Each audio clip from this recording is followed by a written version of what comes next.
ነገር እንትን ብለን አሁን መልሰን መጣሽ አይከብድም? እሺ ቁጭ በይ። ባትኛም እኮ ተቀምጫለሁ ምርጌ። አንቺ አይቼዋለሁ። አሁን እስኪ ምን ማለት ነው? ምን ስላለሽ? አሁን በነገራችን ላይ አሁን ቤት ውስጥ ማንንም ሰው የለም። ስለዚህ እንደፈለግሽ ማውራት ትችያለሽ። ተቀመጪ እባክሽ። እኔን መሸወድ እንደማትችይ ነገርኩሽ አይደል እንዴ? በቃ ተናገሪ። ቆይ ከኔ ምንድን ነው የምትፈልጊው? ጭራሽ ያምሻል እያልሽኝ መሆኑ ነው? እንደውም ዛሬ የትም አትሄጂም። ማን ጋር ነው የምትደውይው? አምጪው፣ ስልኩን አምጪ። ኧረ ኪራ፣ ቆይ አንቺ እኔና እሱን ለማለየት ቆርጠሽ ተነስተሻል ማለት ነው? ምን ልታረጊ ነው? ቁጭ በይ ወደዛ። ነይ ይኸውልሽ፣ አሁን ማለት ነው ማስመሰልሽን አቁመሽ ማውራት እንደምትችይ ታሳይኛለሽ፣ ታረጋግጪኛለሽ። አይ ካልሽ በዚህ ግራ ሰጥተን አድርጌ ነው ሲጥም አደርግሽ። አውሪ። ምንድን ነው ነፈራሽ የምታስመስይው? እንደማትፈሪኝ እኮ በደንብ አውቃለሁ። አሁን በይ አውሪ፣ ተናገሪ። ኧረ ምን ሆነሽ ነው? ተረጋጊ እንዴ። እኔ ቆንጆ ተረጋጊሽ። እኔ ካጠገብሻለሁ ደግሞ ማንም ያስብሽ ነሽ።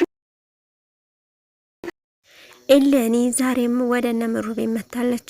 በመምጣትም እንግዲህ እኔ ልጄንና ባሌን መያዝ እፈልጋለሁኝ፣ አንቺ በጣልቃ ገብተሽ ነው ህይወቴን ያመሰቃቀልሽው በማለት አሁን ላይ ናሁሜ ለእኔ ነው የሚገባኝ፣ ልጃችንንም በደም አስተሳስራናለች፣ ስለዚህ አንቺ መውጣት አለብሽ በማለት እንግዲህ ለምሩ ተናግራለች።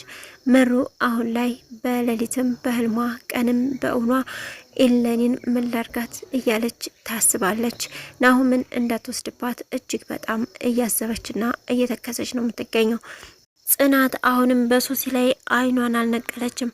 እንደምታወሪ አውቃለሁኝ፣ ስለዚህ ተናገሪ እያለች እያስፈራራቻት ትገኛለች። በትራስ አንቄ ሳልገልሽ እውነቱን ተናገሪ፣ አሁን እኔና አንቺ ብቻ ነን ስትል ነበረ ቲና ብቅ ያለችባት። የቲና የቀድሞ ፍቅረኛዋ ቲናን በጣም እንደሚያፈቅራት ተናግሯል። ሊተዋትም እንደማይፈልግ ነው የተናገረው። ሰላም ጤና ይስጥልኝ ውድና የተከበራችሁ ተመልካቾች እንዴት አላችሁ? እግዚአብሔር ይመስገን እኔ በጣም ደህና ነኝ። በያላችሁበት ሰላማችሁ ይብዛ እያልኩኝ ለዚህ ቻናል አዲስ ከሆናችሁ ሰብስክራይብ፣ ላይክ፣ ሼር እያደረጋችሁ ቤተሰብ ሁኑ። ዛሬ ደግሞ ጽናት ድራማ ክፍል 257ን ይዤላችሁ መጥቻለሁ። እስከ ቪዲዮ ፍጻሜ ድረስ አብራችሁ ይቆዩ። በባለፈው ፓርት ላይ እንግዲህ የቲና የቀድሞ ፍቅረኛው ወደ ቅዱስ ቤት አምርቶ ነበረ። እናም ቅዱስን ሊመታ ነው ሲባል ነገር ግን በሩን ሳይከፍቱ ቀርተው ተመልሶ መጥቷል። ለሳንጆም ለጓደኛው እንግዲህ እዛ ቤት ሄጄ ነበረ፣ ያ ቦርጫ ሞቶ ቢሆን ያን ቦርጩ ነበር ዘርግፌው እምመጣው፣ ነገር ግን በር ባለመክፈታቸው ተመልሼ መጣው በማለት ለጓደኛው ለሳንጆ ያለውን ነገር በሙሉ ይነግረዋል። ቲናን አሁንም ድረስ በጣም ነው የማፈቅራት፣ አሁንም ከማንም ጋር ሆና ማየት አልፈልግም እያለም ይገኛል። ሳንጆም እንግዲህ ምን ሆነ ነው በማለት ጫማው በመውደቅ እንዲህ ያለ ሀሳብ ሁለተኛ እንዳታስብ አስበዋል። ከዚህ በኋላ እኮ አንተ ወደ እስር ቤት ተመለስክ፣ እኔ ብቻዬን ነው የምቀረው፣ ለእኔና ለእናት ስትል እባክህን እንደዚህ ያለ ሀሳብ ከአእምሮ አስወግድ በማለት ለምኖታል። ሳንጆም እንግዲህ በእናቱ ምሎ ነበረ ሁለተኛ አላደርግም በማለት ቃል የገባለት። ሳንቾና ጓደኛውም ና አሁን ወደ ጆከር ጋር ሄደን መላን ጠይቀው በማለት ወደ ጆከር ጋር ያመራሉ። ስራ ቦታውን በሚሄዱ ሰዓት ያቺ የጫማ ደንበኛ ጓደኛው መታ አብሮ ቁጭ ብሎ ነበረ። እንዴት ነው የሚያምሩት! ጫማ እየጠረገ እንደዚህ ብዙ ሴቶች የተሰለፉበትማ ሌላ መላ ቢኖረው እኮ እንዴት ነው ይሄ ልጅ የሚያሰልፋቸው በማለት እንግዲህ እየተጫወቱበት ይገኛሉ። ከማንቻው እንቀበል በማለት እንግዲህ ከሱ ይሻላል ከሷ መላ ያስፈልገናል ተቀብለን ምግባችን እንብላ በማለት እንግዲህ ወደ አጠገባቸው ይጠጋሉ። በተጠጉም ሰዓት እንግዲህ በግጥም በምንም እያሉ ፈታ እያደረጓቸው ነበረ። ጆከርም እንግዲህ ከጓደኛው ጋር ለምንድነው የማታፈቅዱ ፍቅረኛ አልነበረሽም ወይ በማለትም ጠይቋት ነበረ። እሷም በጣም የምወደው ፍቅረኛ ነበረኝ በማለት እንግዲህ ግን አሁን ላይ እንደተለያዩ ትነግራለች። ለምን አታፈቅሪም ቢላትም እሷ ግን ፍቃደኛ አይደለችም ፍቅርን ለመጀመር። ለምን አንተ ግን ከፍቅረኛ ጋር አስተዋውቀከኝ ጓደኛሞች አንሆንም በማለትም ጠይቀው ነበረ። አይ እንደዛ እንኳ የሚሆን አይመስለኝም ግን አስተዋውቅሻለሁ በማለት ነው የመለሰላት። ሰኒ አሁን ላይ ይህን ነገር ልትቀበለው ትችላለች የሚለው ሀሳብ ግን አጠራጣሪ ነው። ምክንያቱም ልጅቷ ቀረቤታዋን ከሱ ጋር እያደረገች ነው። ስራም ፈልጋለት ነበረ። ነገር ግን ስራ ከሌላ በኩል እንፈልጋለን ከኪራም ቢሆን እጠይቀዋለሁ እንጂ ከሷ ስራ አትሰራም በማለት ባለፈው ሰኒ ላይ አኩርፋ ስታስጨንቀው እንደነበር ሁላችንም ያየነው ነው። ዛሬ ላይ ደግሞ ጓደኛ ትሆነን ቢላት ምን ሊሰማት ይችላል? በብዛት ደግሞ የሴት ጓደኛ ከወንድ ጋር፣ የወንድ ጓደኛ ከሴት ጋር ሲሆን ግን ምቹ አይሰጥም። በፍቅረኛሞች መሀል ውስጥ ሌላ ቅሬታ ሊፈጠር ስለሚችል ማለት ነው።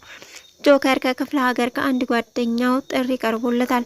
ይህም ጥሪ ሚያዝያ ላይ ወደዚህ ብትመጣ ከፍቅረኛ ጋር ቤተሰብ ለመተዋወቅ እንዲሁም ደግሞ አገሩን ቀየውን አስጎበኛቸዋለሁ በማለት እንዲመጣ ጠይቆታል።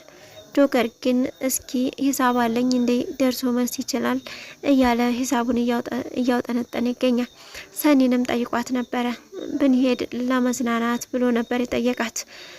ሰኒም ደስ ብሏት ነበር። ነገር ግን አሁን ላይ ገና ስራ መጀመሪያ ስለሆነ ይህ ነገር ያስፈልገን አይመስለኝም በማለት ነው የመለሰችለት።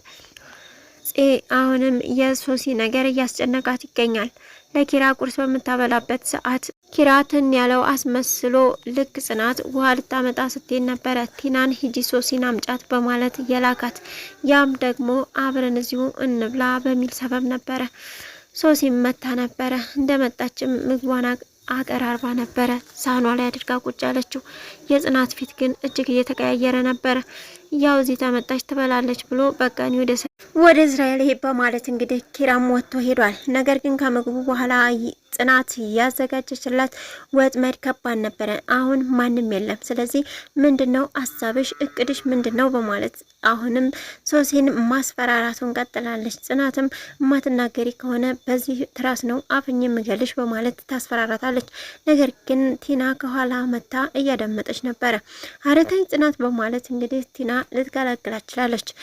ሰው ስለመጣኗ እንደዚህ ልብ የተሰማሽ በማለት ልታጨበጭብላት እንችላለች። ኤለኒ በድጋሚ ወደ ናሆም ቤት ሄዳለች። በሄደችም ሰዓት እንግዲህ ያገኘቻት ምሩን ነበረ። ምን ፈልገሽ ነው ብትላትም አይ ቸኩዬ እኮ ነው በማለት ተናግራታለች። እናም ያሰበችውን እቅዷና ሀሳቧን በሙሉ ነበር ዘርግፋ የነገረቻት። እኔና ናሆምን የምታስተሳስረን ልጅ አለችን፣ የደም ልጅ አለችን። ስለዚህም ልጇ አሁን አባቴን እያለች ነው፣ ያለ እናትና ያለ አባት ፍቅር እያደገች ነው የምትገኘው። ስለዚህ አንቺ ደግሞ መውለድ አትችይም፣ ልጅ ልትሰጪው አትችይም። ስለዚህ አንቺ መተሽ ነው በህይወታችን እኛ የተራራቅ ነው፣ እኛ አብረን መቀጠል አለብን፣ ልጃችንን እናሳድግበት፣ እባክሽን ናሆምን ተይልኝ እያለቻት እየተማጸነች ትገኛለች። ነገር ግን ምሩ ይችን ልጅ ሰበብ አድርገሽ ህይወታችን ልታበላሽ አትሞክሪ። ከናሆም መቼም አትነጥኝም። ናሆምን መቼም አልለቅልሽም። ልጅሽን አባቷን ከሆነ የምትፈልገው አንቀባረሪ ያሳድግልሻለሁ፣ አምጫት እዚህ በማለት ስትነግራት አንቺ መውለድ ስለማትችይ ይህንን ልጅ ለማሳደግ ነው ወይ በማለትም ቁስሏን የሚነካ ነገር ነበር የተናገረቻት። ከዚህ በኋላ ላይሽ አልፈልግም፣ ሁለተኛም አጠገባችን ብትደርሺ አንላቀቅም በማለት ወደ ውስጥ ትገባለች። በገባችን ሰዓት እንግዲህ ለመውጣት ስትሞክር ናሆም ያገኛታል ኤለኒን። ናሆምም ወደ ጆሮዋ ጠጋ በማለት ምሩ ቦርሳ ውስጥ የከተሽውን ቀለበትና እንዲሁም ደግሞ ደብዳቤ አግኝቻለሁ አለቅሽም እያለ ሊነግራት ሲል እንዴ ዛሬም አንገቴ ስር ማሳምክን አልተውክም እንዴ በማለት ነበር ያስተባበለችው። በዛ ሰዓት ምሩ መታያየች ነበረ። ምሩ ናሆምን ልታጣው ፈቃደኛ አይደለችም። አሁንም በእውኗም በህልሟም እያለመችው ትገኛለች። በህልሟ ስትወስድባት ስላየች እባክሽ አትውሰጅብኝ፣ ናሆሜን አትውሰጅብኝ፣ እኔ ካለሱ ህይወት የለኝም ስትልም ተሰምታለች። በቀጣይ ቪዲዮ ደግሞ ምን ይከሰት ይሆን አብረን የምናየው ነው የሚሆነው። እስካሁን አብራችሁ ስለቆያችሁ እጅግ በጣም አመሰግናለሁ። ለቻናሉ አዲስ ከሆናችሁ ሰብስክራይብ እያደረጋችሁ ቤተሰብ ሁኑ። እንዲሁም ላይክ፣ ሼር እያደረጋችሁ አበረታቱኝ። በያላችሁበት ሰላማችሁ ይብዛ። ሰላም ለሀገራችን፣ ሰላም ለህዝባችን ይሁን።